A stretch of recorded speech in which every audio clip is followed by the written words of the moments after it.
10 দাগের অঙ্ক দেখো, বলেছে কোনো এক জেলার সমস্ত মাধ্যমিক শিক্ষা কেন্দ্রের বর্তমান শিক্ষার্থীর সংখ্যা ৩,৯৯৩ জন। প্রতি বছর বিগত বছরের তুলনায় যদি 10% বৃদ্ধি পেয়ে থাকে, তবে 3 বছর পূর্বে মানে আগে ওই জেলার সকল মাধ্যমিক পরীক্ষা কেন্দ্রের শিক্ষার্থীর সংখ্যা কত ছিল তা নির্ণয় করি। এখানেও পূর্বে বলেছে, মানে আমি এক্স ধরে নেব। কি করব, এখানে এক্স ধরে নেব। ধরি 3 বছর পূর্বে ওই জেলার সকল মাধ্যমিক শিক্ষা কেন্দ্রের শিক্ষার্থীর সংখ্যা ছিল 1 জন, ধরে নেব। চলো অঙ্কটা করছি। 10 দাগ। ধরি 3 বছর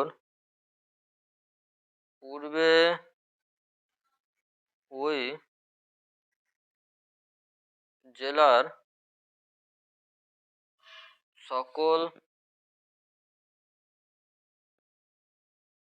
মাধ্যমিক শিক্ষা কেন্দ্রের শিক্ষার্থীর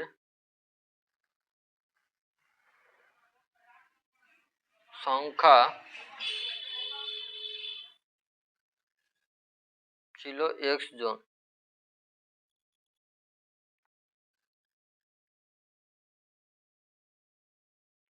বর্তমান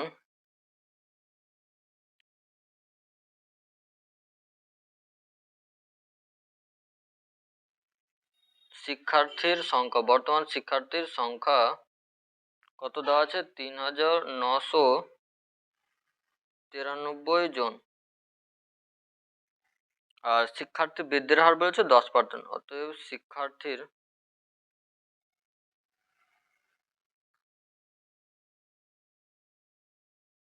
বৃদ্ধির হার 10%।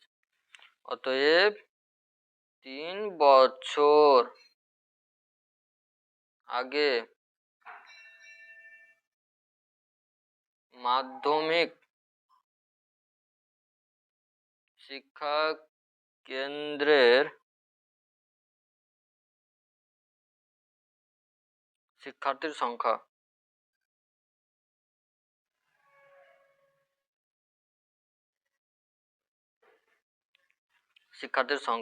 তো কি হবে, এক্স ইন্টু 1 প্লাস বৃদ্ধি পেয়েছে 10/100, তার কি বোঝে? 3 বছর বলেছে সমান 3,993। তাহলে এক্স ইন্টু কত, এখানে কেটে দিলাম।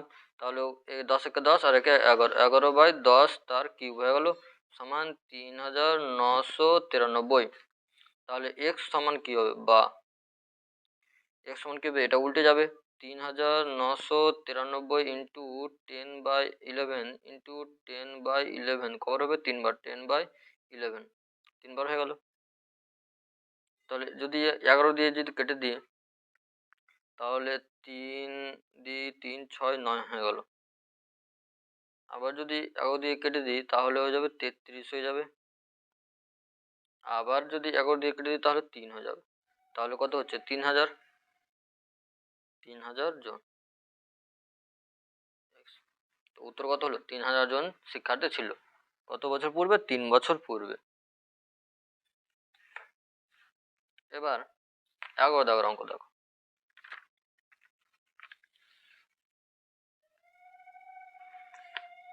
বলেছে কৃষি জমিতে কেবলমাত্র রাসায়নিক সার ও কীটনাশক ব্যবহারের কুফল সম্পর্কে সচেতনতা বৃদ্ধির ফলে রসুলপুর গ্রামে কেবল রাসায়নিক সার ও কীটনাশক ব্যবহারকারী কৃষকের সংখ্যা পূর্ববর্তী বছরের তুলনায় 20% হ্রাস পেয়ে গেছে। 20% কি হ্রাস পেয়েছে? তো 3 বছর পূর্বে রসুলপুর গ্রামের ওই রকম কৃষকের সংখ্যা 3,000 হলে বর্তমানে ওই গ্রামের কৃষকের সংখ্যা কত হবে, হিসাব করে লিখি। তো এটা সিম্পল অঙ্ক আছে, সিম্পল অঙ্ক করে নিচ্ছি। দেখো, হ্রাস পেয়েছে আর 3 বছর পূর্বে বলে দিয়েছে।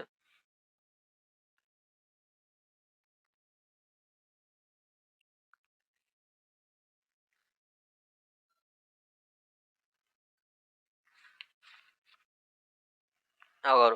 তো 3 বছর আগে, এটাতে এক্স হতো না, 3 বছর আগে রসুলপুর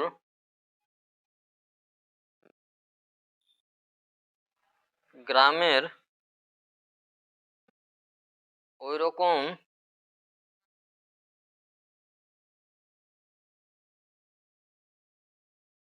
কৃষকের সংখ্যা কত বলেছে? কৃষকের সংখ্যা ছিল 3000 জন।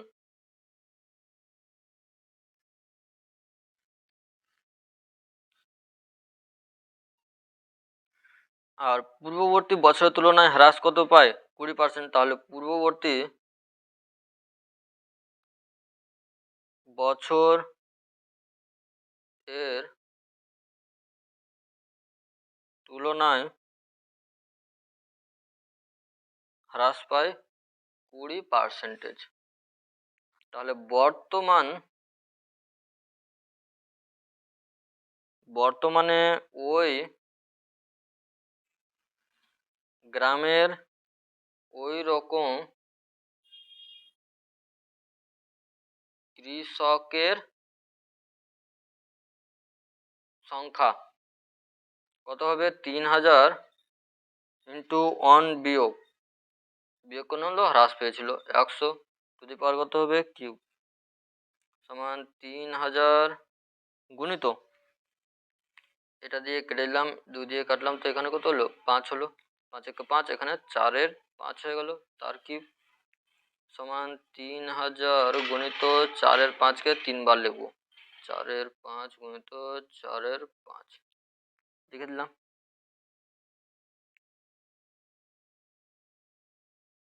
এবার কাটাকাটি করো, 5 6 30, 600, 5 12 60, 120, আবার 5 দিয়ে কেটে যাবে তো 24 হয়ে যাচ্ছে, সমান হয়ে যাবে 15 36, 1536 জন।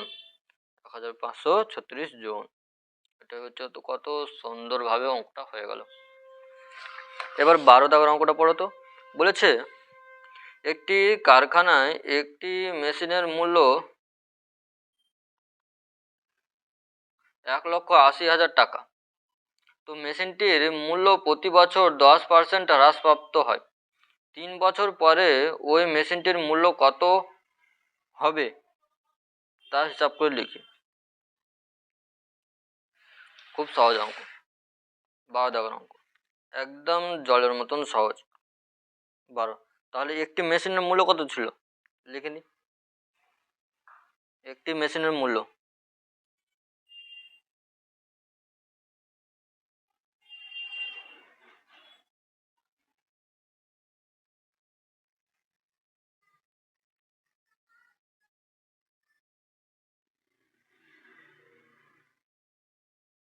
লিখে দিলাম 1,80,000 টাকা।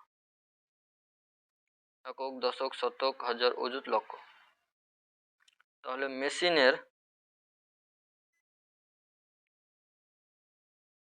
মূল্য প্রতি বছর হ্রাস পায় কত? 10%। 3 বছর পর ওই মেশিনের মূল্য হবে, এটাই তো চেয়েছে। মেশিনটির মূল্য হবে সমান 1,80,000, 1 বিয়োগ হ্রাস পেয়েছে, তাহলে বিয়োগ চিহ্ন, 10-এর 100 টু দি পাওয়ার কত? কিউব, 0 0 কেটে দিলাম, তাহলে 1,80,000 গুণিত 10 একে 10 বিয়োগ 1, তাহলে 9-এর 10, তার কিউব হয়ে গেল। তাহলে এখানে হয়ে গেল, কিন্তু 9-এর 10-কে 3 বার গুণ করে দেবো, 3টা শূন্য কেটে যাবে। এই পুরোটা যদি গুণ করি তাহলে আমি পেয়ে যাব 1,31,220 টাকা। 1,31,220 টাকা, এটা হচ্ছে উত্তর। এই পুরোটা গুণ করে তোমরা সব গুণটা করে দেখে নেবা।